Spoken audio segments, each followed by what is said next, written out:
唔知道大家最近係咪成日都覺得昏昏沉沉，成日都覺得冇精神？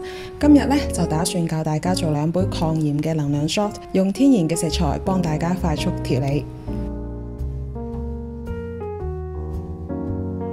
呢一款用到嘅食材有檸檬、紅蘿蔔、蘋果、生薑、甜椒。先處理一下水果，蘋果去核切塊，蘋果皮嘅話我哋係保留嘅。紅蘿蔔表皮入邊嘅抗氧化物質含量會比果肉高20%到30%，所以紅蘿蔔嘅皮將佢保留切塊。仲有被稱為維生素炸彈嘅甜椒，去咗入邊嘅籽就得噶啦。檸檬半個，皮嘅話都係保留嘅。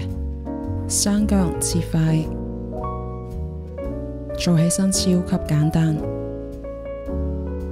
將啱啱提到嘅蔬果紅蘿蔔、蘋果、甜椒、檸檬同埋生薑全部放入去榨汁機入邊，等榨汁機全部都榨成汁就得噶啦。最後出嚟嘅果渣其實可以混合枯葉同埋咖啡渣做成氧化嘅肥料。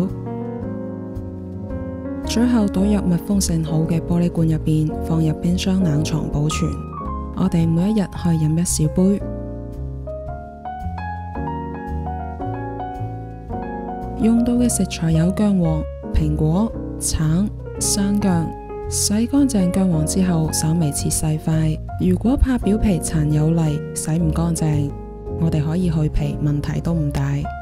橙切大塊，皮依然係保留，因為橙皮比肉會有更加多嘅類黃酮同埋天然嘅精油成分，可以抗炎啦，輔助消化同埋緩解焦慮。蘋果去核就得噶啦，而蘋果皮呢都會有好豐富嘅果膠，可以改善我哋嘅腸道健康。生薑亦都係唔去皮。同樣將所有嘅食材放喺榨汁機入邊，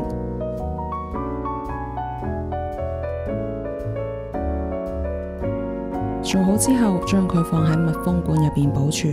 因為入邊有薑黃，所以每一次建議飲嘅時候再加少少嘅燕黃黑胡椒同埋椰子油，就會令薑黃素更加好咁俾身體吸收。